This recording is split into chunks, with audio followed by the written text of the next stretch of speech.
Amara woke up on her 32nd birthday with a smile, hoping for a sweet surprise. Maybe breakfast in bed, maybe flowers from her husband, Chijioke. She had spent the last 10 years of her life building a home, loving him and doing everything to keep the family together. But that morning in their small compound in Ibadan, Nigeria, her world changed. As she stepped into the living room, she didn't find balloons or a cake. Instead, she saw 2 packed bags by the door. Chijioke stood there with a cold face. "You've done nothing with your life," he said flatly. "I need better." Before she could speak, he opened the door and told her to leave, just like that. No explanation, no goodbye. Their neighbors peeked from behind curtains and gates, watching as Amara stood barefoot on the rough cement, heart racing, eyes filling with tears. She didn't shout, she didn't beg, she couldn't believe it was real. One moment, she was a wife with dreams of a peaceful birthday. The next, she was standing outside with nothing but her shame and pain. The man she had given everything to had tossed her out like trash. Her fingers trembled as she held the edge of her wrapper tighter around her. The early morning sun suddenly felt harsh. Her mouth was dry, but her face was soaked in quiet tears. The compound, once her home, now felt like a stranger's place. With no money, no shoes, and no idea what to do next, Amara took a deep breath, turned her back on the house she once called her own, and walked away slowly, wounded, confused, but with something burning deep inside her, something that, though she didn't know it yet, would one day bring her back through that same gate in a way no one could imagine. Amara walked for hours, dragging her 2 small bags through the dusty streets, unsure of where she was going. Her feet were swollen, her lips were dry. She hadn't eaten since morning, and now the sun was going down. Her mind kept replaying her husband's cold words. "You've done nothing with your life." It felt like a knife had cut through her chest.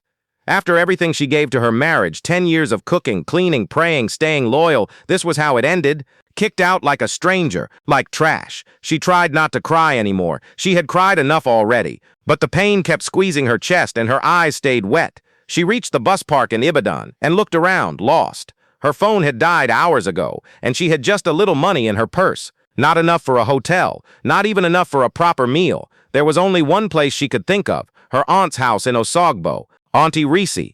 They hadn't talked in years, not because they fought, but because life just moved them apart. Amara got married and focused on her home. Her aunt had her own life. Still, Amara had nowhere else to go, so she paid for the cheapest bus and sat in the corner, hugging her bags and staring out the window as the night swallowed the road. When she reached Osogbo, it was almost 9 p.m. She walked the short distance from the park to her aunt's house, her legs barely moving. When Auntie Reese opened the door and saw her niece standing there looking weak and tired, she didn't ask many questions. She just stepped aside and said, "Come in."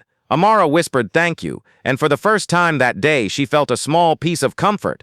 Her aunt gave her a small room at the back of the house. The bed was old and squeaky, and the ceiling had a leak in one corner. But to Amara, it felt like safety. She lay down and stared at the cracked ceiling, tears silently rolling down her face. She didn't know what tomorrow would bring. She didn't even know who she was anymore. All she knew was that everything she had built had disappeared in a single day. The next few weeks were hard. She stayed inside, barely talking, barely eating. Her aunt was kind at first, but started getting impatient. "You can't just sit here doing nothing," she said one morning. "You're not the only one with problems." And it was true. Life in the compound was tough. People whispered about Amara. "That's the one whose husband chased her away. She doesn't even have a job. Just a housewife." The word stung. Some of them even laughed when they thought she couldn't hear. She kept her head down and said nothing.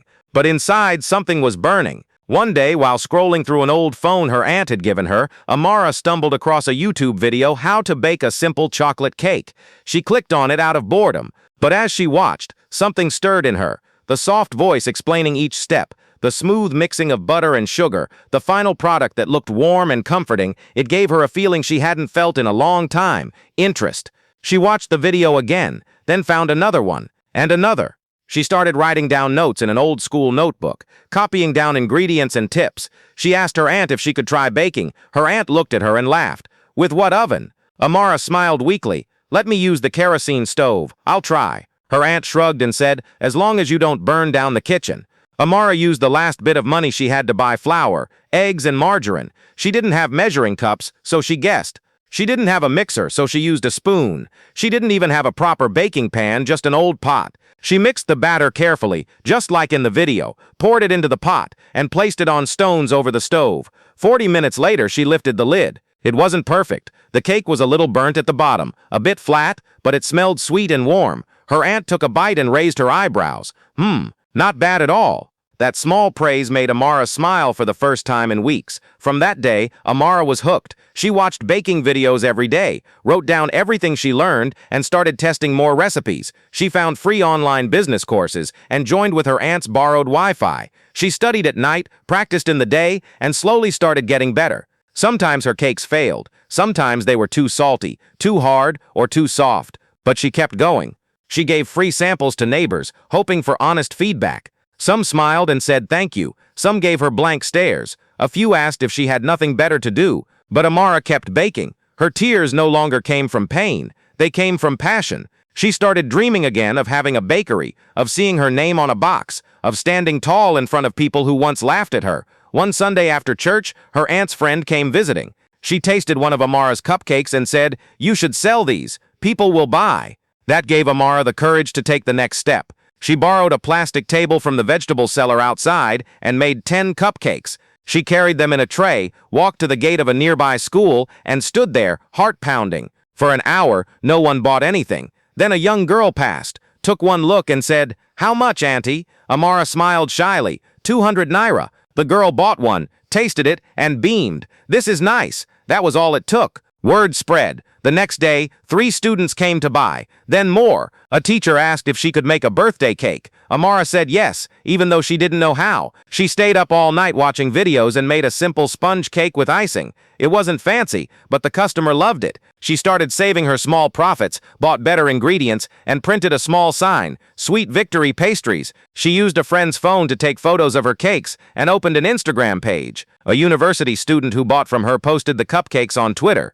The post went viral in a local school group. People started messaging her for orders. Within months, Amara was baking every day. She got a second-hand oven from a church member who believed in her. She started supplying cakes to events, churches, and even 2 small hotels in Osogbo. She bought better tools. Her hands were always tired. Her back always ached. But her spirit felt alive. Even those who once laughed at her now smiled when they saw her. Some came to her for advice. Others asked for jobs. Her aunt, who once doubted her, became her biggest cheerleader. Amara never forgot to share what she earned, always helping with house expenses and giving thanks. Still, late at night, when all the baking was done and her house was quiet, Amara would sometimes sit by the window and think about that day she was thrown out. The dusty compound, the packed bags, Chijioke's hard face, the neighbors watching like she was a movie. She didn't cry anymore when she thought about it. Instead, she smiled, because now she knew she wasn't a failure. She wasn't just a housewife. She was a fighter, a woman who turned pain into purpose, shame into strength, and tears into triumph. She had built something with her own 2 hands, and she wasn't done yet. Her story had just begun. Amara woke up that morning before the sun rose, tied her hair back, and rolled up her sleeves. The whole house was still asleep, but she was already in the kitchen, mixing batter and preparing cupcakes for the day. Her small corner of the kitchen was crowded. Bags of flour, sugar, butter, and a notebook filled with recipes and hand-drawn ideas. The smell of vanilla filled the air as she carefully poured the batter into small cups and placed them into the old, borrowed oven she had gotten from a church member. It wasn't much, but it worked. Outside the house, she set up her plastic table. It was the same one she borrowed from the woman who sold vegetables down the street. She cleaned it every morning and laid a clean cloth over it. Her cupcakes sat neatly in trays, arranged like tiny jewels, some chocolate, some vanilla, some with colorful icing she had learned to make by watching hours of YouTube videos. She taped a hand-drawn sign to the table, SweetVictory Pastries. It wasn't fancy. The paper kept flying off when the wind blew, but she would tape it right back every time. At first, only a few people stopped to buy, but word began to spread slowly. Her cakes were different, soft, fresh, sweet, and most importantly, full of heart. Students started buying during breaks. Teachers asked her to reserve their favorites. Parents on school runs began to notice her. Amara remembered every single face. She smiled at everyone, no matter how tired she was. She knew she had to earn her place. She knew that if she gave up now, everything she suffered through would be for nothing. One day, a student from the local university stopped by. She bought 6 cupcakes and asked if she could tag Amara's business on Instagram. Amara didn't fully understand what that meant, but she nodded and said, "Please, thank you." That night, the student posted a photo with the caption, "Best cupcakes in Osogbo."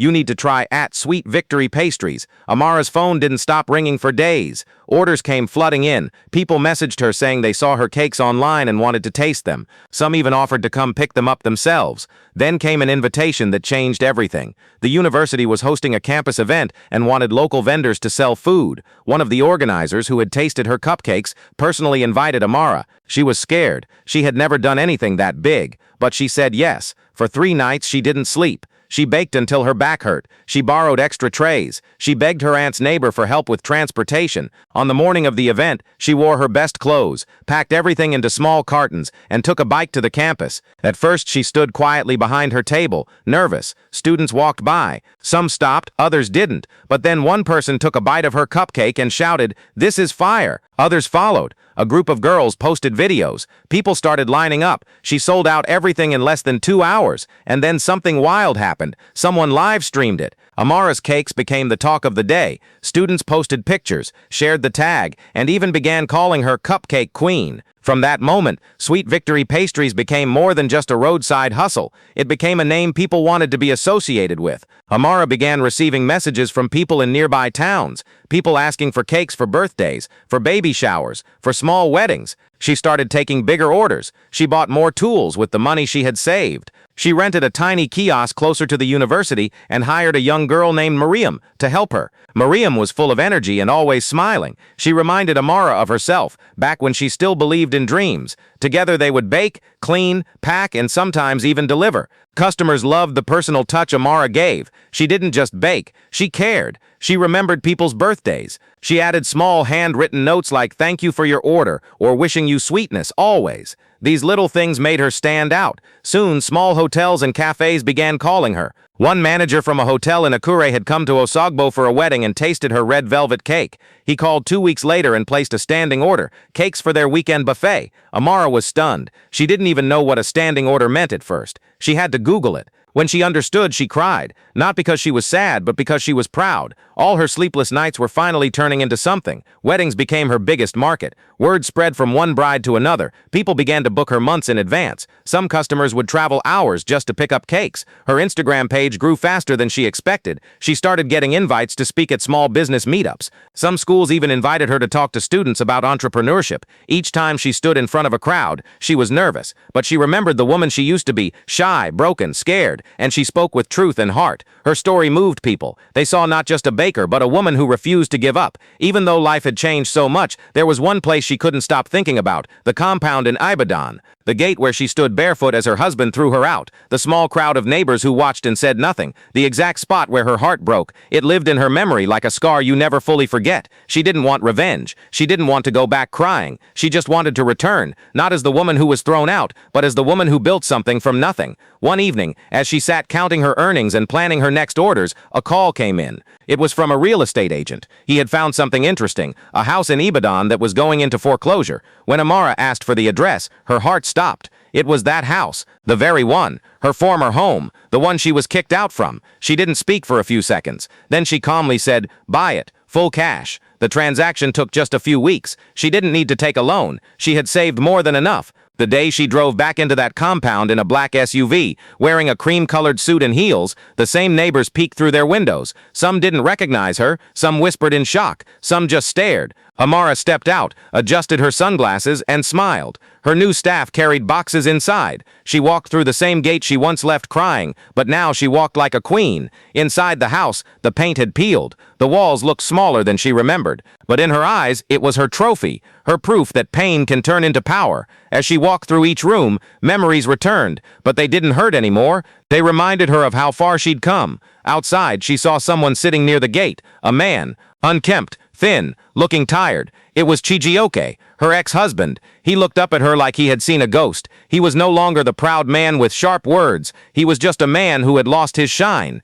"Amara," he said, his voice cracking. "Please, just a glass of water." She looked at him for a moment, not with hate, not even with anger, just quiet strength. Then she turned to the security man and nodded. "Lock the gate." She didn't need to say anything more. Her life had already spoken. Back home, she sat in front of her phone camera and recorded a video for her Instagram followers. She told her story, not to shame anyone, but to inspire women like her. If someone ever makes you feel like nothing, she said, don't believe them. You are not nothing. You are gold. Sometimes you just need fire to shine. The video went viral. People commented from all over the country. Some shared their own stories. Some said her words saved their lives. Newspapers picked it up. A TV station invited her for an interview. They called her Nigeria's SweetVictory, not just for her pastries, but for the life she built out of ashes. Amara didn't build an empire overnight. She didn't use magic. She used pain. She used tears. She used sleepless nights and dreams that never died. And most importantly, she believed again. That belief carried her from one plastic table to the hearts of thousands,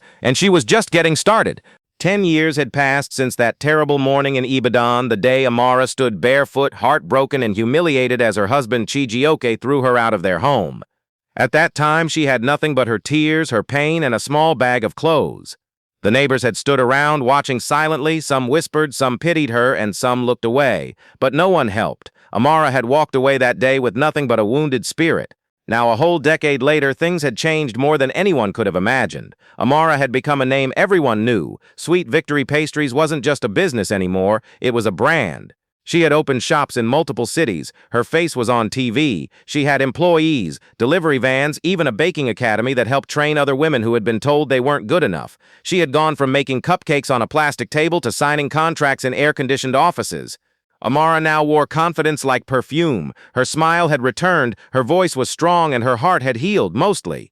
But there was still one thing she had never let go of, the address of the house where her story of pain had started. One day, as she sat in her office going through paperwork, her phone rang. It was her lawyer, Mr. Ogunle, a kind man who had handled her real estate deals over the years. "Madam Amara," he said, "there's a property going into foreclosure in Ibadan. I think you might want to see the address." Amara listened as he read it. Her heart skipped a beat. It was that house, the one where her marriage ended, the one where her new life accidentally began. She didn't say much on the phone, just 3 words: buy it, cash. The process moved quickly. The house had been abandoned for a while. The current owners who had bought it after Chijioke lost it couldn't keep up with payments. Amara didn't need a loan. She didn't need to ask anyone. She paid the full amount through her lawyer, without even stepping foot there. But once the papers were signed and the keys were in her hands, she decided she would go see it in person, not as the crying wife, not as the broken woman, but as the version of herself that pain had shaped and fire had refined. On the morning she visited, the sky was bright and the air felt fresh. Amara wore a soft beige designer suit,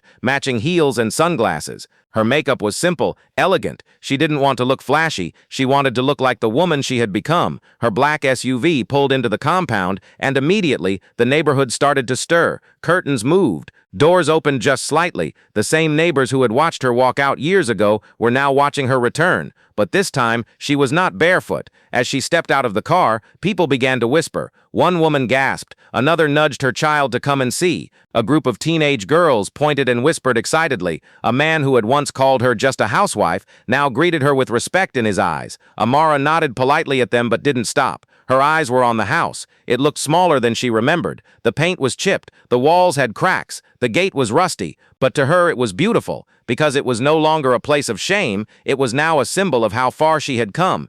She walked slowly through the gate, her heels clicking against the stone floor. Each step brought back a memory. The time she had cooked for Chijioke's birthday, hoping he'd notice her. The time she had cried in the kitchen after he told her she was useless. And then the day he had thrown her out, in front of all these people. Her assistant followed her with the keys. She unlocked the front door. The smell of dust and old wood hit her nose. She stepped inside. The walls were empty, the floors dirty, but she didn't mind. She walked from room to room, touching the walls, remembering things she thought she had forgotten. It wasn't sadness she felt, it was peace.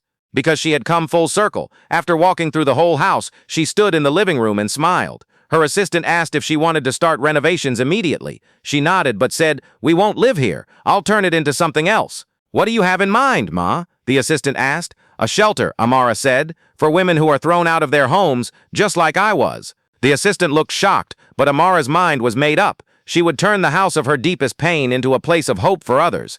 Outside the gate, something unexpected happened. A man walked toward them slowly, barefoot, clothes faded, face tired. It was Chijioke. He looked nothing like the man who had once shouted at her. He was thinner, older, worn out by life. The confident, arrogant man was gone. In his place was someone who had been broken by his own choices. He stood by the gate and looked at her. For a few seconds he didn't say anything. Then in a shaky voice he whispered, "Amara, please, just a glass of water." She looked at him calmly. Her heart didn't race, her hands didn't shake. She didn't feel anger or hatred. She only felt power, the quiet kind. She turned to her security man and gave a small nod. "Lock the gate." Chijioke didn't beg again. He just watched silently as the gate closed in front of him. Later that evening, Amara sat in her home, a different home filled with love and laughter. She opened her laptop and recorded a video. In a soft voice she began, "10 years ago, I was thrown out of a house by a man who said I had done nothing with my life. Today I bought that same house in full cash, not to live in it, but to give other women a place to rise from their pain.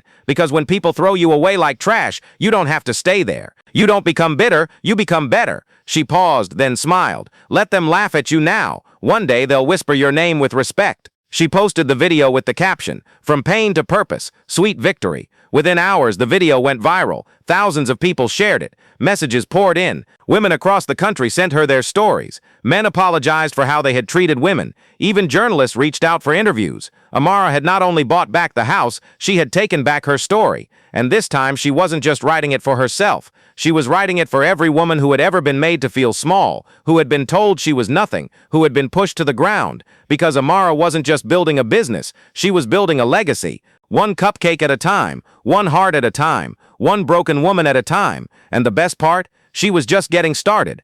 Chijioke barely recognized the street where he once lived in luxury. The mansion he shared with Amara was now hers, but he was far from it, feeding on regret and living next door in a ragged shack.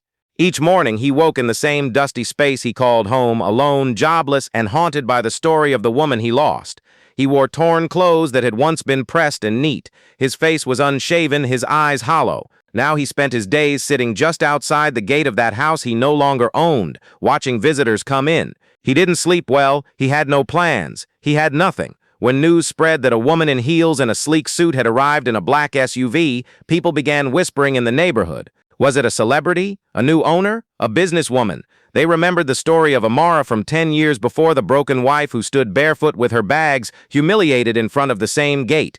Chijioke stepped forward when the SUV door opened. His heart pounded in his chest. He recognized the shoes first, cream leather heels, then the suit. She moved with quiet confidence, not arrogance. She opened the gate herself, walked inside, and paused. He hesitated, his mouth dry. Dust rose around his cracked shoes as he shuffled forward. "Amara, please," he called out softly. His voice cracked. "Just a glass of water." She turned. Her face stayed calm. No harsh words, no anger, not even surprise. Inside her eyes was something he hadn't seen before. Strength, time, pain, and victory had changed her. She nodded once, just a small movement, a polite shift of her head. Then she spoke, not to him but to the uniformed guard beside her. Her tone was gentle but firm. "Lock the gate." The guard did as she said, sliding the heavy iron gate shut. The sound echoed. It washed over Chijioke like a sentence. His shoulders slumped. He lowered his head and retreated into the dust. She didn't watch him walk away. She just turned her heels and walked inside the house that was once her prison, now her prize. No words were exchanged, yet her silence spoke louder than any speech. It spoke of all the pain she had absorbed, all the tears she had shed, all the dreams she refused to lose. It spoke of the millions she had earned, the businesses she built, the lives she inspired. And in that moment it said to him clearly, "Your time is over." Inside, Amara breathed quietly. She let the adrenaline fade. She felt no rush of fear or shame, only peace. She hadn't come to gloat. She hadn't come to shame. She came because he had taught her one final lesson, how to turn rejection into resolve. She opened the front door and walked in. Her heels clicked softly on the bare floorboards. This was not a home to her anymore. It was a sanctuary, a milestone, a message to every woman watching her story unfold. You are not defined by what they do to you. You are made by what you do with it. Back in his shack, Chijioke sat quietly. No tears came, just the ache of loss. The memories rushed back, the laughter in their house, the smell of her cooking, the way he had once felt powerful with her by his side. None of that mattered anymore. In that single nod and gate closure, he saw the full circle. He was no longer part of her story. Inside the house, Amara did not celebrate. She didn't raise her voice. She paused, feeling the weight of everything, the heartbreak, the transformation, the strength. Then she stepped closer to the window. She looked out at the gate. She didn't close it for pity. She closed it for clarity. A story ended. A new legacy began. No shouting, No selfies, no dramatic speeches pressed into a viral clip, just quiet power, just deep purpose, because she knew she didn't need words to finish him, and she didn't need him to finish her. Today, reporters and fans would call her a hero, a winner. Social media would celebrate the moment, but she only cared about one truth. She had stood firm. She had won, and in closing that gate, she taught the most powerful lesson of all. True strength is silent, steady, and unwavering.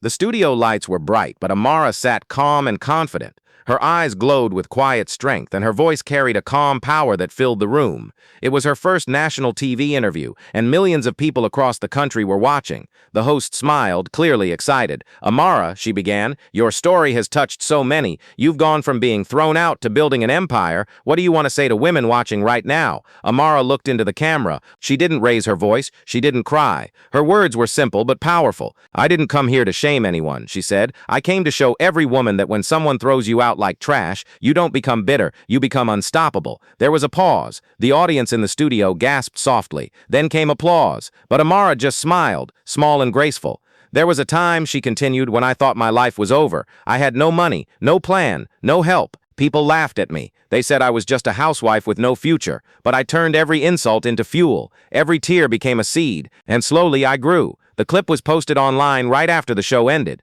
Within hours, it went viral. Thousands of women shared it. Some cried, some sent her messages, others started small businesses the very next day. The words "you don't become bitter, you become unstoppable" trended on social media for weeks. Back in his corner of the world, Chijioke watched the clip in silence. He didn't say anything. He didn't need to, because now people only mentioned him when they talked about what Amara had survived. Amara's story became more than success. It became a movement, a lesson, a legacy.